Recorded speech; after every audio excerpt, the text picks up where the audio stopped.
व्यवस्था होता है वो बदलते रहता है। यहाँ पर कुछ और व्यवस्था थोड़े दूर तक, थोड़े दूर के बाद वो व्यवस्था बदल गई, फिर थोड़े दूर के बाद व्यवस्था बदल गई, फिर थोड़े दूर के बाद व्यवस्था बदल गई।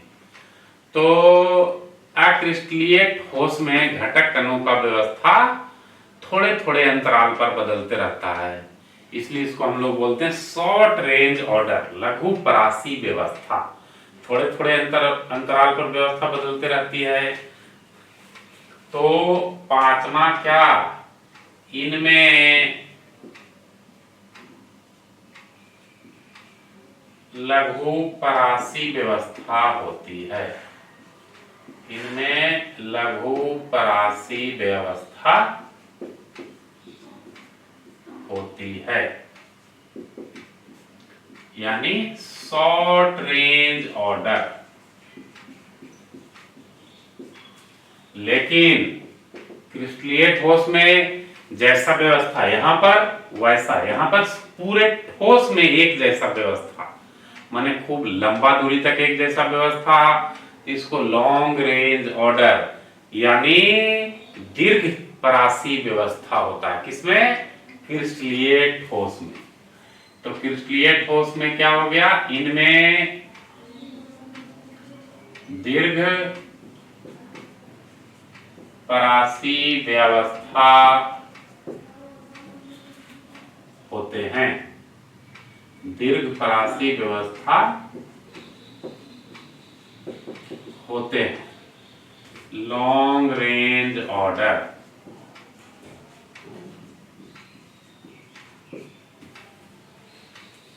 ये एक अंतर और आया। छठा पॉइंट क्या कहता है कि इधर क्या है, अक्रिस्टलीय ठोस समदैशिक होते हैं, मतलब आइसोट्रॉपिक। क्या?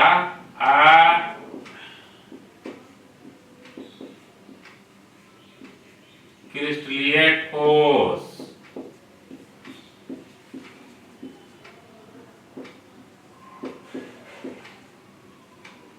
समदैशिक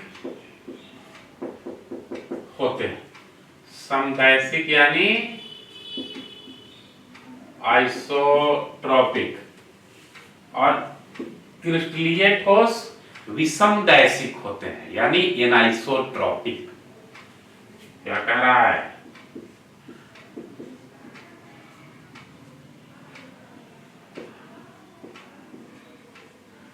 क्रिस्टलीय ठोस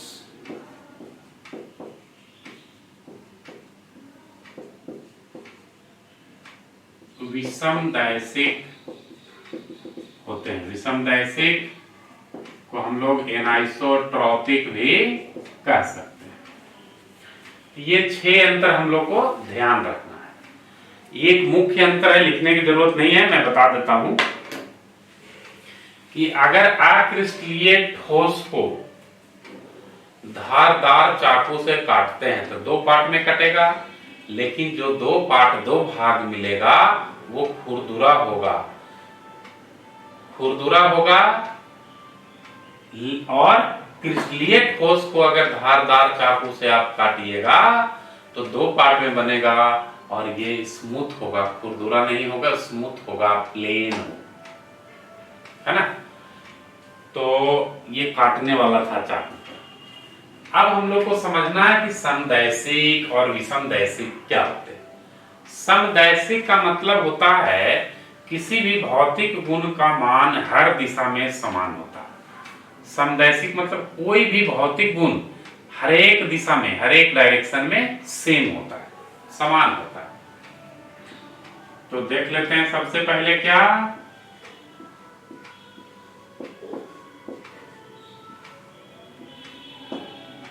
समदैशिक। समदैशिक क्या? किसी भी भौतिक गुण का मान हर दिशा में समान होता है। किसी भी भौतिक गुण का मान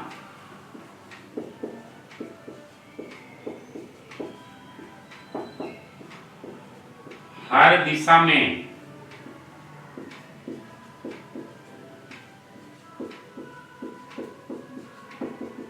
समान होता है। किसी भी भौतिक गुण का मान हर दिशा में समान होता है, तो उसको समदैशिक बोलेंगे। भौतिक गुण, रिफ्रैक्टिव इंडेक्स वगैरह। विषमदैशिक क्या हो गए? तो हर दिशा में भौतिक गुण का मान समान नहीं होगा, एक ही भौतिक गुण का मान प्रत्येक दिशा में भिन्न होगा। एक ही भौतिक गुण का मान हर दिशा में भिन्न होता है, तो उसको विषमदैशिक यानी एनाइसोट्रॉपिक कहते हैं। नोट कीजिए। तो आगे बढ़ते हैं।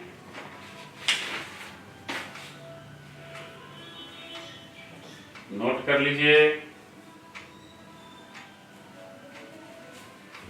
अब देखिए, अक्रिस्टलीय ठोस का कोई प्रकार नहीं होता है, लेकिन क्रिस्टलीय ठोस के बहुत प्रकार होते हैं। तो अब हम लोग क्रिस्टलीय ठोस के प्रकार की ओर आगे बढ़ते हैं। तो हेडिंग है हम लोग का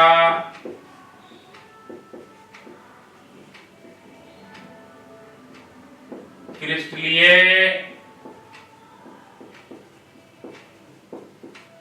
ठोस के प्रकार। चार प्रकार के मुख्यतः होते हैं क्रिस्टलीय ठोस। सबसे पहला आयनिक ठोस के बारे में पढ़ते हैं। आयनिक ठोस।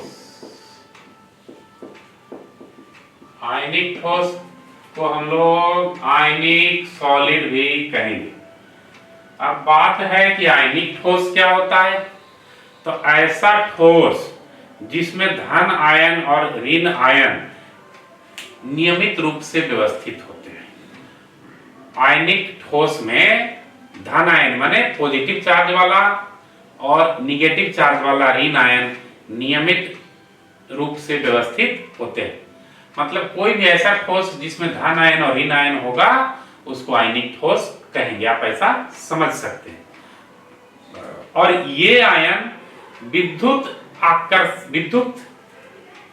संयोजक आकर्षण बल से बंधे रहते हैं, इलेक्ट्रोवायलेंट अट्रैक्शन फोर्स से बंधे रहते हैं। धन आयन और ऋण आयन आयनिक ठोस के केस में किस बल से बंधे रहते हैं?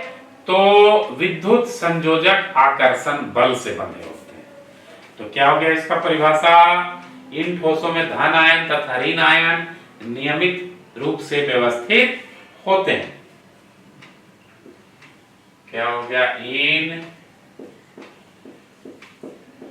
ठोसों में धन आयन प्लस वाला को तथा ऋण आयन निगेटिव चार्ज वाले को बोलते हैं ऋण आयन क्रिस्टल में नियमित क्रम में व्यवस्थित रहते हैं।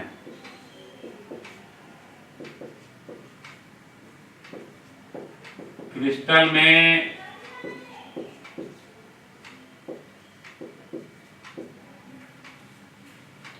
नियमित क्रम में व्यवस्थित रहते हैं।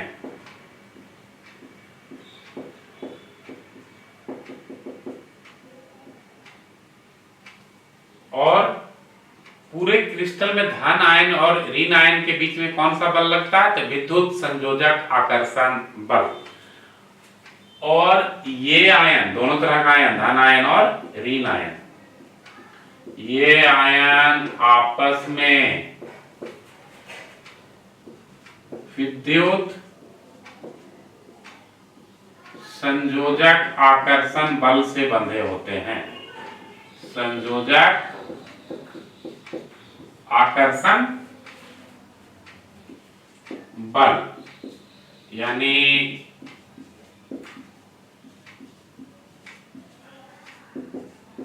इलेक्ट्रोवायलेंट फोर्स ऑफ अट्रैक्शन से बंधे होते हैं। विद्युत संयोजक आकर्षण बल से बंधे होते हैं। तो यही आयनिक ठोस है। एग्जाम्पल क्या हो जाएगा इसका उदाहरण? Sodium chloride, hydrogen chloride, sodium nitrate इत्यादि। इसका उदाहरण हो गया sodium chloride, hydrogen chloride, sodium nitrate आदि। धन आयन और ऋण आयन होना चाहिए, आयनिक बंधन उसमें होना चाहिए। दो आयन को पकड़ने वाला बल कौन है? आयनिक बंधन। विद्युत संयोजक आकर्षण बल को ही आयनिक बंधन भी कहते हैं। तो देखिए, तो धन आयन ऋण आयन है। NaCl को अपने आयन में तोड़िएगा तो Na पर प्लस Cl पर माइनस, HCl को तोड़िएगा तो H पर प्लस Cl पर माइनस, NaNO3 को तोड़िएगा तो Na पर प्लस NO3 पर माइनस। तो धन आयन और ऋण आयन जिसमें भी होगा वो आयनिक ठोस होगा। अब इसमें नोट में एक प्रमुख बात है, क्या? तो आयनिक सॉलिड ठोस अवस्था में विद्युत का सुचालक नहीं होता। क्यों? क्योंकि ठोस अवस्था में आयनिक सॉलिड के जो आयंस होते हैं, आयनिक सॉलिड के आयन, घटक आयन, ऋण आयन और धन आयन टाइट होते हैं, टाइटली पैक होते हैं और वो मूव नहीं कर सकते, स्वतंत्र रूप से गति नहीं कर सकते। और जब आयन गति नहीं करेगा तो विद्युत का सुचालक कैसे होगा? वो ठोस। जब भी कोई भी पदार्थ विद्युत का सुचालक होगा तो दो कंडीशन होना चाहिए, या तो उसका आयन गति करे या इलेक्ट्रॉन उसका गति करे। तो आयनिक ठोस में इलेक्ट्रॉन की बात नहीं, हम लोग तो आयन का बात करेंगे। जब तक आयन गति नहीं करेगा वह ठोस विद्युत का सुचालक नहीं होगा। और आयनिक ठोस अवस्था में इतना ज्यादा टाइट पैक होता है कि आयन गति नहीं कर सकता है, तो आयनिक ठोस अवस्था में विद्युत का सुचालक नहीं होता है। तो नोट में क्या लिख सकते हैं? आयनिक सॉलिड यानी आयनिक ठोस अवस्था में विद्युत का सुचालक नहीं होता, क्योंकि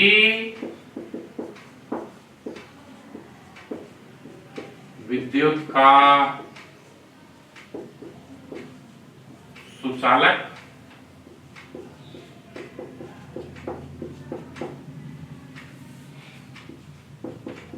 नहीं होता है,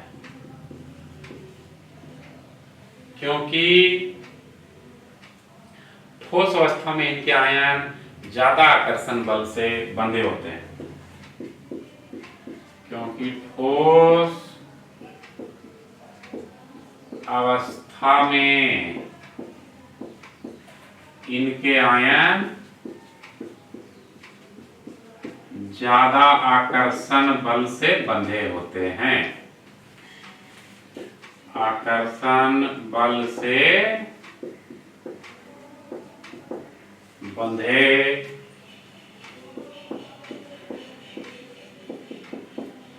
होते हैं, ज्यादा आकर्षण बल से बंधे होते हैं एवं गति नहीं कर सकते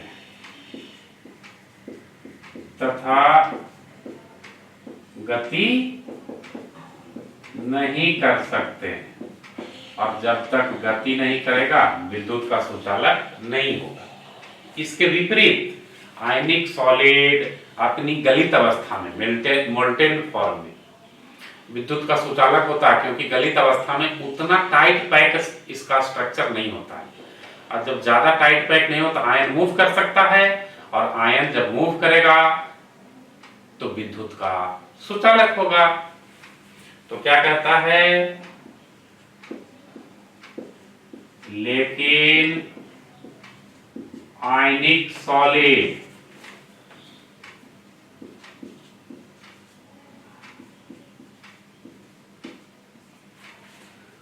अपनी गलित अवस्था में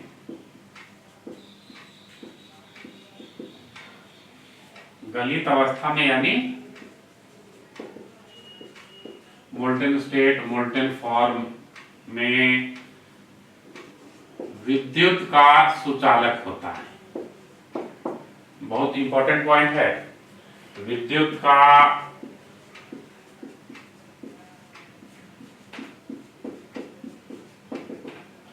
सुचालक होता है। क्यों? क्योंकि गलित अवस्था में स्वतंत्र आयन गति के लिए मौजूद रहते हैं, उपस्थित रहते हैं। क्योंकि गलित अवस्था में उपस्थित आयन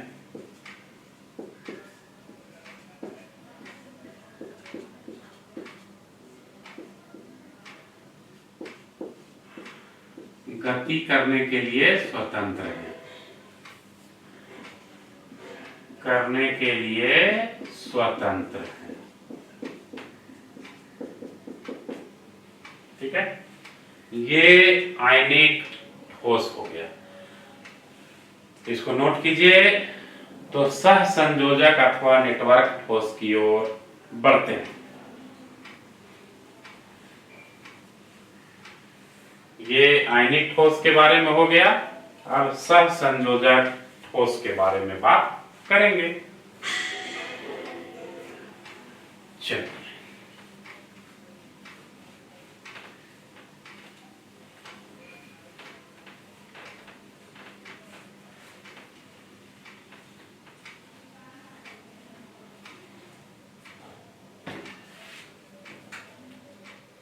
दूसरा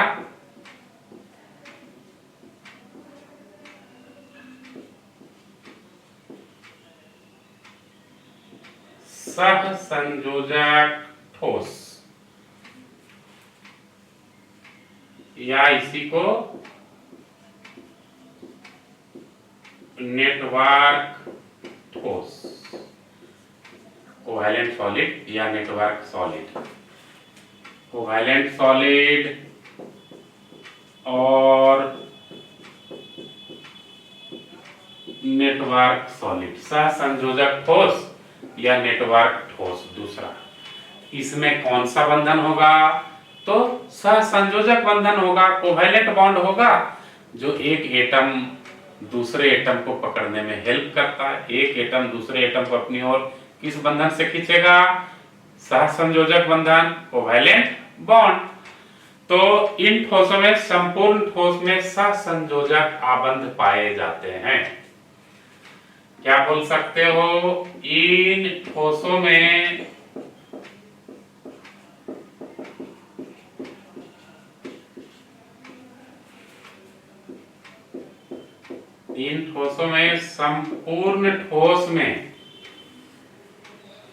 संपूर्ण ठोस में सह संयोजक आबंध पाए जाते हैं। सह संयोजक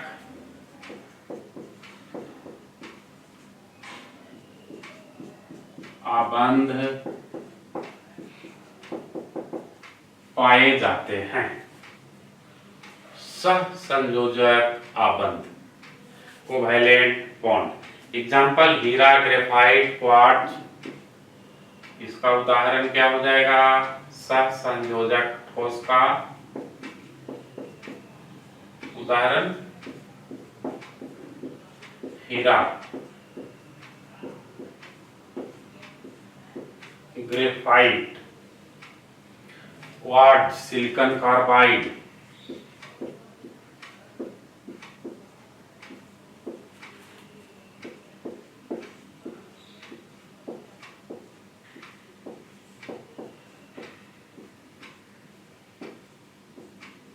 सिलिकॉन कार्बाइड इत्यादि, ये सब क्या है? सह संयोजक ठोस। तीसरा, हम लोग किस ठोस पर आगे बढ़ेंगे? आणविक ठोस, जिसको मॉलिक्यूलर सॉलिड कहते हैं। तीसरा है आणविक ठोस, जिसे हम लोग मॉलिक्यूलर सॉलिड भी कर सकते हैं। अब इसमें कौन सा बल के माध्यम से एक घटक कण दूसरे घटक कण को आकर्षित करेंगे? तो इसमें छीन वंडरवाल बल होते हैं। इनके घटक कण, सबसे पहला बात तो कि अणु होते हैं, परमाणु होते हैं, और ये परस्पर छीन वंडरवाल बलों द्वारा जुड़े होते हैं। बहुत ही कमजोर बल के द्वारा जुड़ा होता है इसका घटक कण जो अणु होता है। तो सबसे पहला बात कि इनके घटक कण अणु होते हैं, मॉलिक्यूल होते हैं। इनके घटक कण अणु, मॉलिक्यूल होते हैं। और किस बल से जुड़े होते हैं? तो छीन वंडरवाल बल, जो बहुत कमजोर बल होता है। तो ये परस्पर छीन वंडरवाल बलों द्वारा जुड़े होते हैं। ये परस्पर छीन वंडरवाल बलों द्वारा जुड़े होते हैं, द्वारा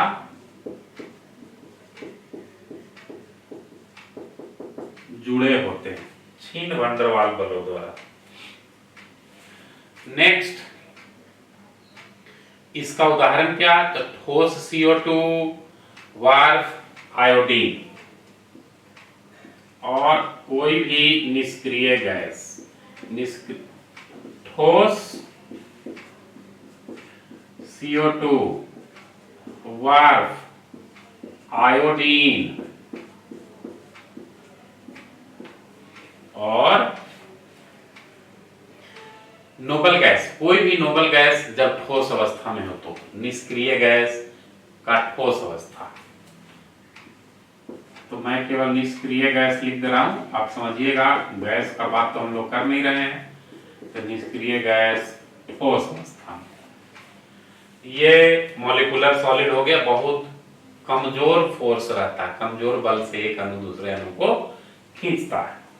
इसके बाद चौथा प्रकार का जो ठोस है वो है धात्विक ठोस, मेटालिक सॉलिड। धात्विक ठोस,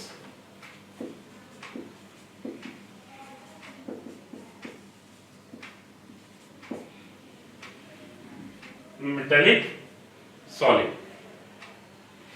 क्या होता है? इन ठोसों में धात्विक परमाणु, मेटल के एटम होते हैं, धातु के एटम होते हैं, धात्विक बंधनों द्वारा बंधे रहते हैं। धात्विक बंधन इलेक्ट्रॉन के जमावड़े का समूह को बोलते हैं। बहुत सारा इलेक्ट्रॉन का क्लाउड होगा, समूह होगा। तो धात्विक ठोस क्या हो गया? इन ठोसों में धात्विक परमाणु धात्विक बंधनों द्वारा जुड़े होते हैं। इन ठोसों में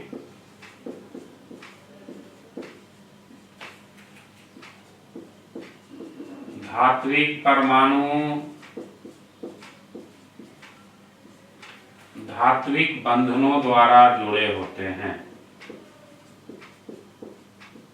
धात्विक बंधनों द्वारा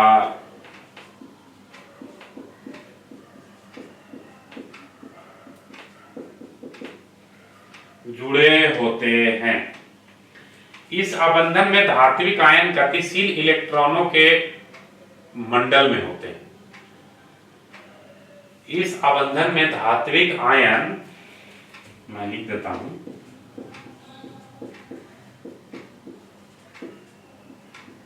इस आबंधन में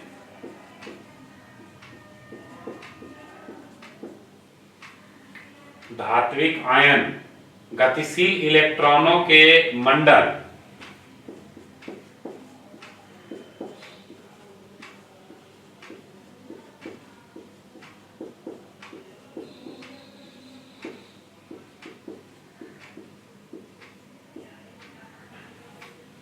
गतिशील इलेक्ट्रॉनों के मंडल या इलेक्ट्रॉन समुद्र में तैरते रहते हैं, या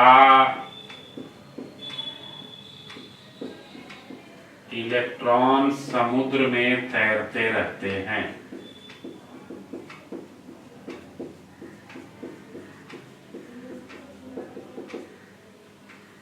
यह है धात्विक ठोस। किसी भी धातु को धात्विक ठोस आप लोग कह सकते हैं। इलेक्ट्रॉन समुद्र का मतलब इलेक्ट्रॉनिक सी और क्लाउड। आपको बुक्स में मिलेगा इलेक्ट्रॉन समुद्र को इलेक्ट्रॉनिक सी कहेगा या इलेक्ट्रॉनिक क्लाउड कहेगा। तो उदाहरण क्या हो जाएगा धात्विक ठोस का? तो कोई भी धातु आप ले लो। क्या ले लें? चांदी, जिंक, एल्युमिनियम इत्यादि। ये धात्विक ठोस हो गए। धात्विक ठोस मतलब ध्यान रखिएगा किसी भी धातु को, लोहा, कॉपर को। अब देखिए, पहले इसको नोट कर लीजिए, तो आगे बढ़ते हैं। नोट कर लिए?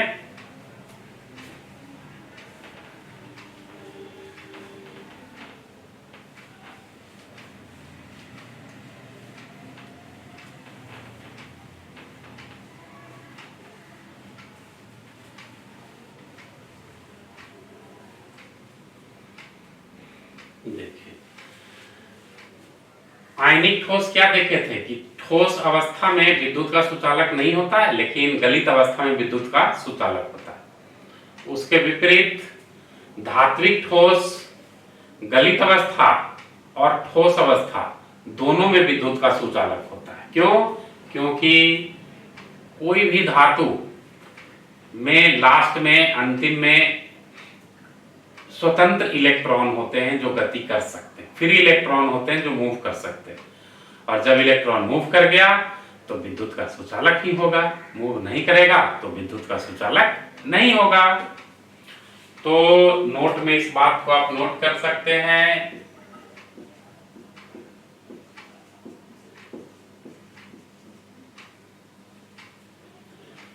धात्विक ठोस, ठोस एवं गलित दोनों अवस्था में, धात्विक ठोस, ठोस एवं गलित दोनों अवस्था में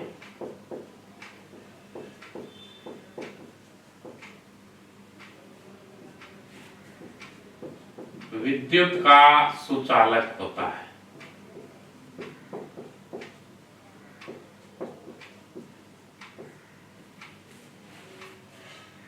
विद्युत का सुचालक होता है। क्यों? क्योंकि इलेक्ट्रॉन दोनों अवस्था में गति कर सकता है।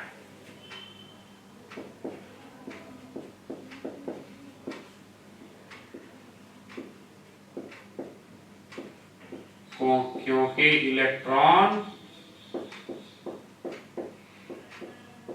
दोनों अवस्था में गति कर सकता है।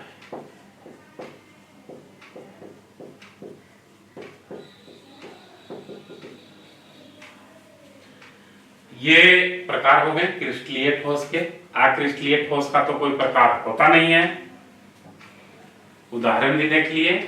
तो अब क्रिस्टलीय ठोस का अक्रिस्टलीय ठोस में बदलाव या अक्रिस्टलीय ठोस का क्रिस्टलीय ठोस में बदलाव। क्या है टॉपिक?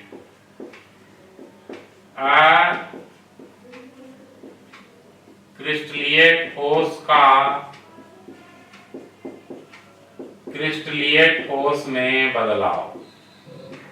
क्रिस्टलीय ठोस में बदलाव। अक्रिस्टलीय ठोस का क्रिस्टलीय ठोस में बदलाव। किस तरह से बदलाव होगा? तो अक्रिस्टलीय ठोस को गर्म करके पुनः धीरे धीरे ठंडा करने पर, अक्रिस्टलीय ठोस को पहले गर्म करिए और धीरे धीरे ठंडा करिए तो समान ताप पर क्रिस्टलीय अवस्था में परिवर्तित हो जाते हैं। अक्रिस्टलीय ठोस को गर्म करके धीरे धीरे ठंडा करने पर वह समान ताप पर क्रिस्टलीय ठोस में परिवर्तित हो जाएगा। तो ये तरीका है अक्रिस्टलीय ठोस को क्रिस्टलीय ठोस में परिवर्तित करने का। तो क्या बोल सकते हैं, अक्रिस्टलीय ठोस को गर्म करके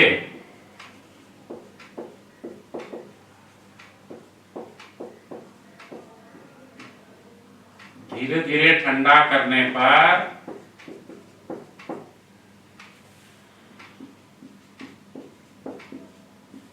समान ताप पर वह क्रिस्टलीय ठोस में परिवर्तित हो जाता है। क्रिस्टलीय ठोस में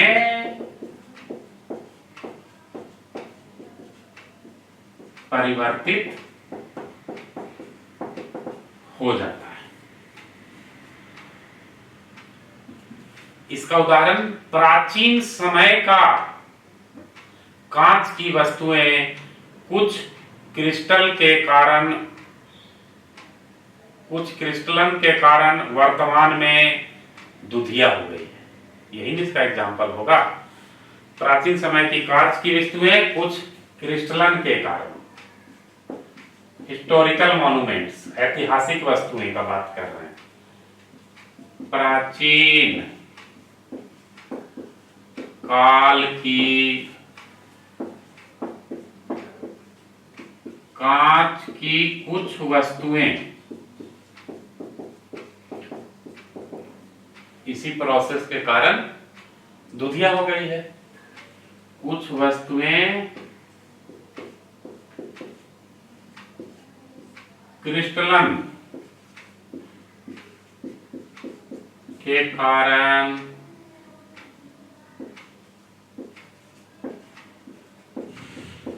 दुधिया, जिसको मिल्की बोलते हैं, हो गई है। इस तरह से हम लोग अक्रिस्टलीय को क्रिस्टलीय में बदल सकते हैं। अब हम लोग को जानना है क्रिस्टल सिस्टम, क्रिस्टल तंत्र। पहले इसको नोट कर लीजिए।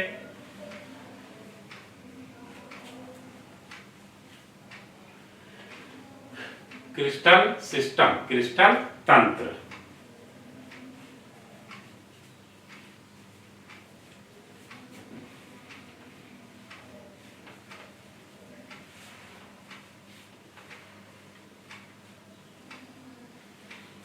देखिए, नेक्स्ट टॉपिक हम लोग का क्या है, क्रिस्टल तंत्र।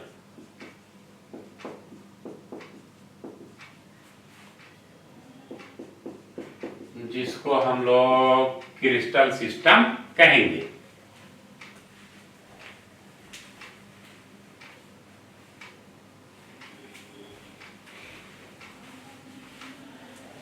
तो आद्य एकक कोशिका, प्रिमिटिव यूनिट सेल 7 प्रकार के होते हैं। आद्य एकक कोशिका कितने प्रकार के? 7 प्रकार के। यानी क्रिस्टल सिस्टम हम लोग को 7 प्रकार के जानने हैं। तो हम लोग क्या जानते हैं, आद्य एकक कोशिका जिसको प्रिमिटिव यूनिट सेल भी कहते हैं। प्रिमिटिव यूनिट सेल 7 प्रकार के होते हैं।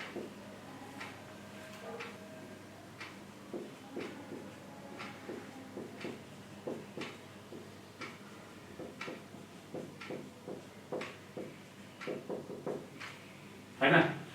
आद्य एकक कोशिका प्रिमिटिव यूनिट सेल 7 प्रकार के होते हैं। कौन कौन? तो एक हम कॉलम बना लेते हैं। इधर हम लिखते हैं क्रिस्टल तंत्र, यानी क्रिस्टल सिस्टम।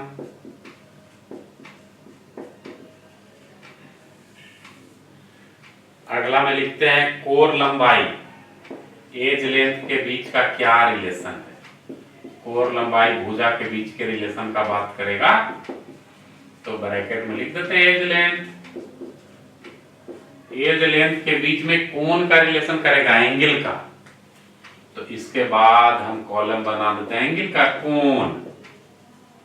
और एक एक उदाहरण तो याद रहना ही चाहिए।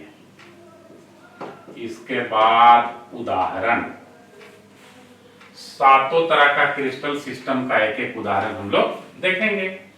तो सबसे पहला क्रिस्टल सिस्टम है घनीय क्रिस्टल सिस्टम, घनीय क्रिस्टल तंत्र। तो पहला हो गया घनीय, जिसको हम लोग क्यूबिक भी बोल सकते हैं। कोर लंबाई तीनों साइड बराबर होगा, ए बराबर बी बराबर सी, और तीनों एंगल बराबर जो 90 डिग्री के बराबर होगा। ए बराबर बी बराबर सी और अल्फा बराबर बीटा बराबर गामा बराबर 90 डिग्री। और इसका एग्जाम्पल याद रख सकते हो NaCl। दूसरा द्विसम लंबाक्ष, टेट्रागोनल जिसको बोलते हैं। दूसरा क्रिस्टल तंत्र द्विसम लंबाक्ष, जिसको हम लोग टेट्रागोनल बोलते हैं। इसमें क्या होता है, दो साइड बराबर होता है, तीसरा भुजा बराबर नहीं होता। ए बराबर B not equal to C, तीनों कोण लेकिन बराबर होता है और 90 डिग्री। अल्फा बराबर बीटा बराबर गामा बराबर 90 डिग्री। Example titanium oxide. द्विसमलंबाक्ष दूसरा क्रिस्टल तंत्र हो गया। तीसरा षटकोणीय क्रिस्टल तंत्र, जिसको हेक्सागोनल बोलते हैं।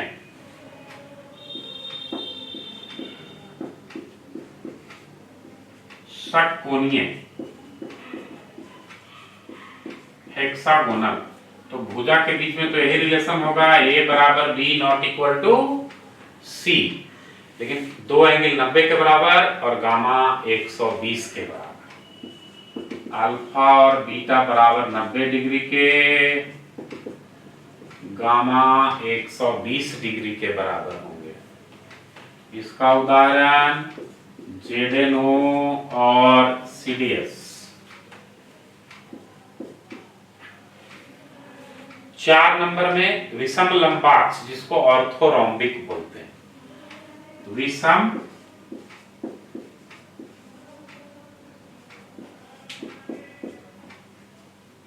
लंबाक्ष, जिसको ऑर्थोरोम्बिक क्रिस्टल सिस्टम बोलते हैं। तीनों में से कोई साइड आपस में बराबर नहीं होगा, A not equal to B not equal to C, अब लेकिन तीनों एंगल 90 डिग्री के बराबर होंगे। अल्फा बराबर बीटा बराबर गामा बराबर 90 डिग्री। और विषम लंबाक्ष का उदाहरण KNO3, पोटेशियम नाइट्रेट। एक और देखिए, इसमें 5वां नंबर, 7 को होता है। 5वां नंबर होता है त्रिसमन्ताक्ष, रोम्बोहेड्रल। त्रिसमन्ताक्ष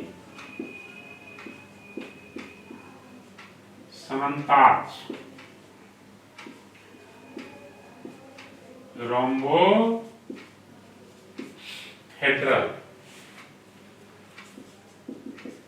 ए बराबर बी बराबर सी, और तीनों एंगल बराबर होगा, लेकिन 90 डिग्री के बराबर नहीं होगा। इसका एग्जाम्पल सोडियम नाइट्रेट और क्वार्ट्ज। क्वार्ट्ज और सोडियम नाइट्रेट नोट करिए। तो छठा सातवां का भी बात कर दें, रोम्बोहेड्रल हो गया, नोट करिए। तो छठा सातवां का भी बात कर लें।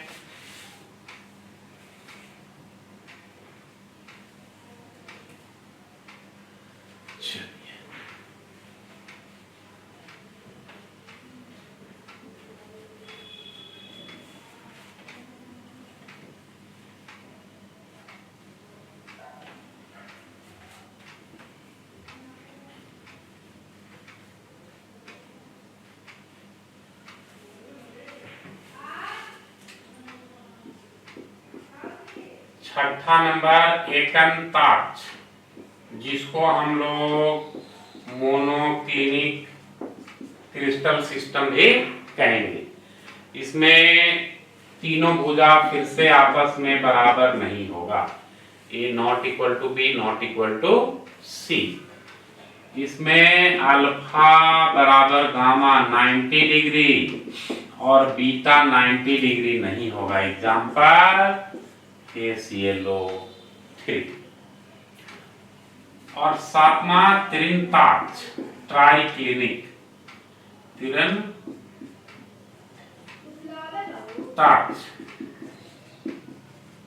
Triclinic system. इसमें क्या होगा, फिर से कोई भुजा आपस में बराबर नहीं होगी और एंगल कोई आपस में बराबर नहीं होगा और 90 भी नहीं होगा।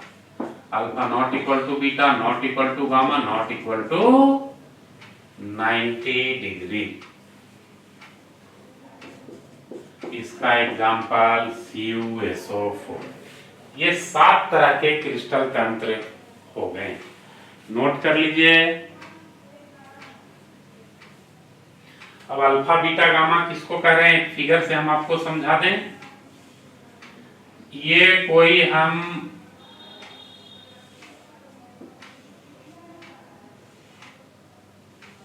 आद्य एकक कोशिका बनाए हैं, यूनिट सेल। तो भुजा कौन है, ये बी सी। कौन कौन कौन होगा, यही तीनों ना।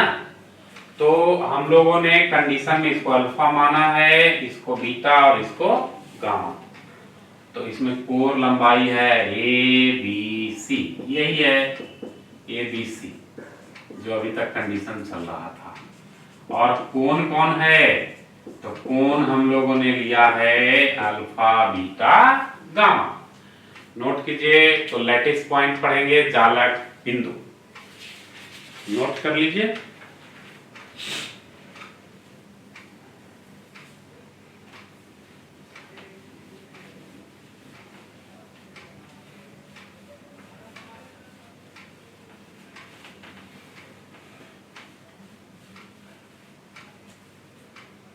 देखिए,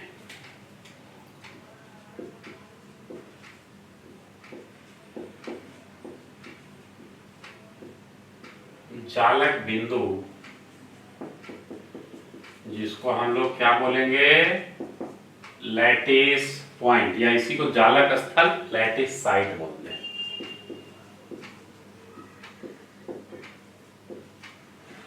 जालक स्थल लैटिस साइट्स क्या कहता है, किसी क्रिस्टलीय ठोस के घटक कण क्रिस्टल में नियमित रूप से व्यवस्थित रहते हैं। क्रिस्टलीय ठोस में नियमित रूप से, अक्रिस्टलीय ठोस में अनियमित रूप से। क्लियर है। तो किसी क्रिस्टलीय ठोस में कणों की एक दूसरे के सापेक्ष की स्थिति बिंदु से सूचित की जाती है, जिसे जालक बिंदु कहते हैं। परमाणु के पोजीशन को एक पॉइंट से शो करते हैं, उसी को हम लोग जालक बिंदु कहते हैं। तो क्या बोल सकते हैं, किसी भी क्रिस्टलीय ठोस के घटक कण, परमाणु, अणु और आयन, किसी भी क्रिस्टलीय ठोस के घटक कण नियमित रूप से व्यवस्थित होते हैं।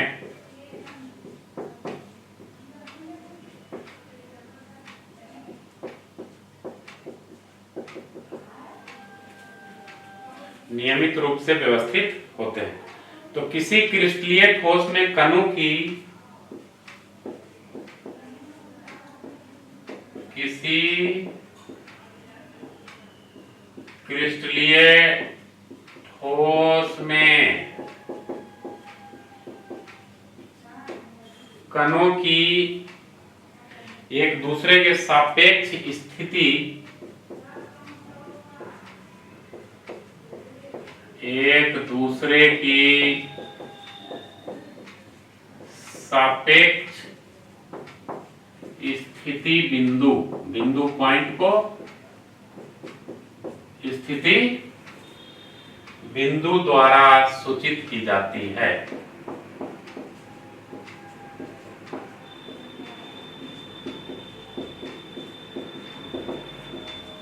जिसे क्रिस्टल, जिसे जालक बिंदु कहते हैं या जालक स्थल कहते हैं। जालक बिंदु कहते हैं। अब है क्रिस्टल जालक। फिगर से ज्यादा क्लियर होगा, अभी करेंगे। क्रिस्टल जालक,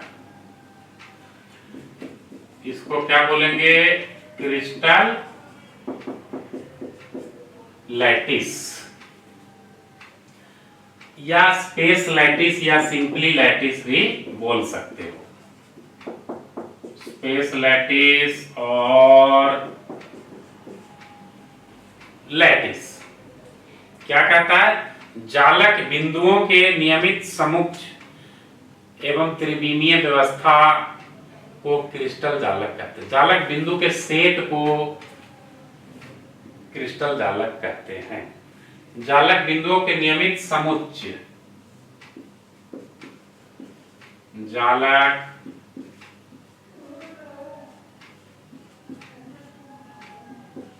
बिंदुओं के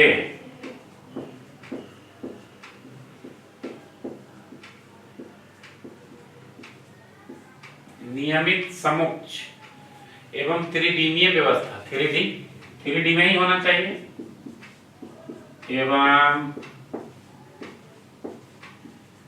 त्रिविमीय व्यवस्था, त्रिविमीय यानी 3 डायमेंशन में, 3D को क्रिस्टल जालक कहेंगे। को क्रिस्टल जालक कहते हैं।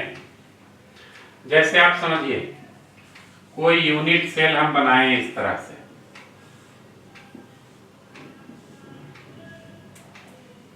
ये एक पॉइंट जहां पर एटम आ सकता है, ये क्या हो गया? लैटिस पॉइंट, जालक बिंदु। आइए पूरा सारे के समुच्चय को, ये 8 जालक बिंदु है ना, सबको एक साथ ले लीजिए तो उसी को क्रिस्टल जालक है। एक पॉइंट का बात हम लोग लैटिस पॉइंट, और पूरे 8 को एक साथ में क्या कहेंगे? क्रिस्टल जालक। समुच्चय को, सेट को नोट कीजिए। तो कुछ ज्यामितीय संरचनाएं पढ़ लेते हैं।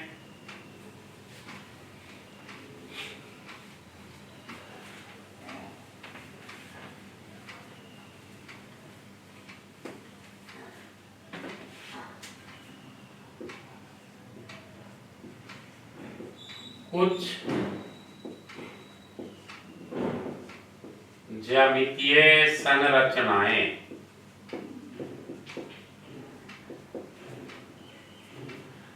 पहला बात घन का करते हैं, क्यूब का इस तरह का होता है।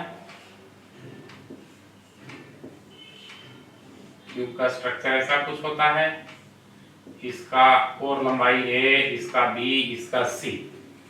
तो क्यूब का गुण ही क्या है कि सारा का सारा कोर लंबाई इक्वल हो जाएगा। और क्यूब में कितने कॉर्नर होते हैं जी? कोना कितने होते हैं? देखिए काउंट करिए, 4, 5, 6, 7, 8। तो किसी भी घन में कितने कोना होंगे? 8। सामने नजर आ रहा है। कोर कितने होंगे? कोर मतलब भुजा। गिनिए, 1, 2, 3, 4, 5, 6, 7, 8, 9, 10, 11, 12। तो कोर कितने हो जाएंगे? 12। किसी भी घन में 12 कोर। फलक कितने होंगे? फेस, फलक फेस 6 होते हैं। 1, 2, 3, 4, 5, एक पीछे से 6। और आयतन का फॉर्मूला क्या होता है घन के लिए? A cube. घन के आयतन का फॉर्मूला ए क्यूब। दूसरा ज्योमेट्रीय संरचनाएं में हम बात कर लेते हैं गोला का, जिसको हम लोग स्फीयर। अब गोला का बात क्यों कर रहे हैं? क्योंकि एटम का शेप गोलाकार होता है, स्फेरिकल होता है। तो कोई गोला बना लेते हैं, इसका त्रिज्या मान लीजिए r, तो किसी गोलाकार क्षेत्र का आयतन क्या होगा? 4/3 पाई r क्यूब। तो ये आज के क्लास का डिस्कशन था। 2 क्वेश्चन हम लोग करना चाहते हैं, फिर हम लोग का फर्स्ट क्लास फिनिश हो जाएगा। नोट कर लीजिए ज्यामितीय संरचनाएं।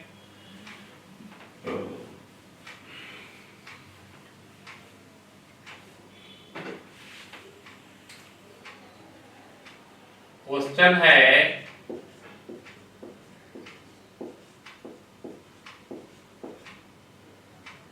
निम्नलिखित कोआयनिक ठोस, नेटवर्क ठोस, कोआयनिक ठोस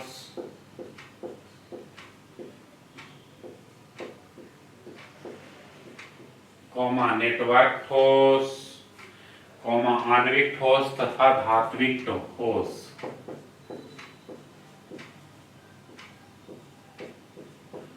आणविक ठोस तथा धात्विक, जो 4 तरह का क्रिस्टलीय ठोस होता है। धात्विक ठोस में वर्गीकृत करें, ये क्वेश्चन है। ये ऑब्जेक्टिव क्वेश्चन के लिए बहुत इंपॉर्टेंट है। कौन कौन सा ठोस दिया क्वेश्चन में? SN, S8, Se, SiO2, Na2SO4, naphthalene, glucose,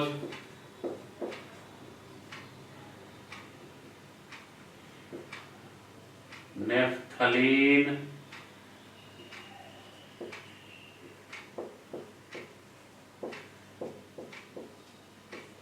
glucose, P4Si, SiC, silicon carbide हो गया, SiC, और एक और है सिल्वर, चांदी। इसी को वर्गीकृत करना है। तो देखिए 4 तरह के ठोस में वर्गीकृत करना है, तो लिख दीजिए सबसे पहले कि आयनिक ठोस कौन होगा, फिर नेटवर्क ठोस कौन कौन होगा, आणविक ठोस कौन कौन होगा, और धात्विक ठोस कौन कौन होगा। चलिए, आयनिक ठोस जिसमें आयन होंगे, धन आयन और ऋण आयन, वो एक ही दिखाई दे रहा, वो भी कौन? Na2SO4, ये वाला है। नेटवर्क ठोस सह संयोजक ठोस को बोल रहे हैं, कोवैलेंट सॉलिड को। तो नेटवर्क ठोस कौन कौन है? सिलिकॉन डाइऑक्साइड, सेलेनियम, सिलिकॉन और silicon carbide. Silicon dioxide, selenium, silicon और सिलिकॉन कार्बाइड। कौन कौन? सेलेनियम, सेलेनियम डाइऑक्साइड, सिलिकॉन और सिलिकॉन कार्बाइड। आणविक ठोस मॉलिक्यूलर सॉलिड कौन कौन है? तो P4 है, S8 है, नेप्थलीन है, नेप्थलीन, और एक और कौन है इसमें? ग्लूकोज। ये सब मॉलिक्यूलर सॉलिड है, आणविक ठोस है। धात्विक ठोस धातु को बोलते हैं, तो धातु कौन बचा? 3 और सिल्वर, ये धात्विक ठोस है। एक क्वेश्चन और कर लेते हैं। क्वेश्चन है, कांच को अतिशीतित द्रव क्यों माना जाता है? सुपर कूल्ड लिक्विड कांच को क्यों मानते हैं?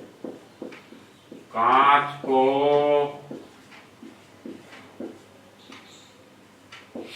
अतिशीतित द्रव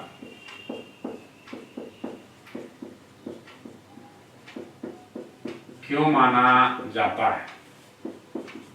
तो देखिए अतिस्थितित द्रव मतलब उसमें बहने की टेंडेंसी हो, सरफेस पर, सतह पर वो बह सकता है, उसको अतिस्थितित द्रव कहते हैं। कांच में भी कुछ ऐसा प्रॉपर्टी है, कुछ ऐसा गुण है जिस चलते उसको अतिस्थितित द्रव की श्रेणी में रखा गया है। तो क्या रीजन लिखोगे? क्योंकि ठोस होते हुए भी यह द्रवों के कुछ गुण प्रदर्शित करता है। कांच ठोस होते हुए भी द्रव का कुछ गुण प्रदर्शित करता है, वही बहने वाला द्रव बह जाता है ना। कांच भी बहता है। कांच का अगर कोई ग्लास है तो देखिए गर्मी के दिन में ऊपर पतला नीचे मोटा हो जाता है। क्यों? ऊपर से कांच बह के नीचे आ गया, क्योंकि ठोस होते हुए भी कांच द्रवों के कुछ गुण को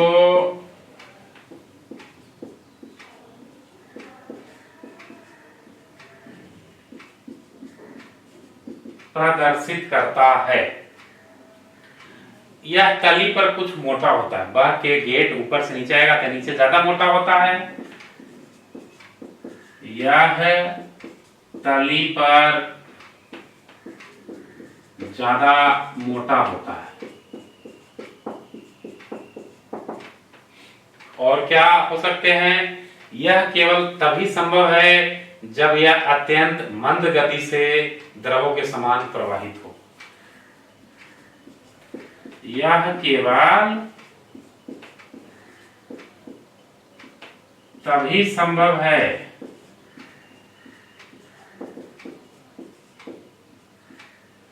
जब ठोस द्रवों के समान अति मंद गति से प्रवाहित हो। अति मंद गति से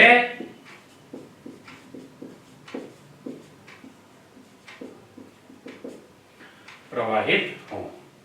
बाकी आपके स्टडी नोट्स में मैंने प्रॉब्लम फॉर प्रैक्टिस डाल दिया है, आपको कौन कौन सा प्रश्न अभ्यास करना है। तो आज हम लोग का पहला चैप्टर ठोस अवस्था का लेक्चर 1 फिनिश हो गया। अगले क्लास में लेक्चर 2 के साथ मिलेंगे। Thank you.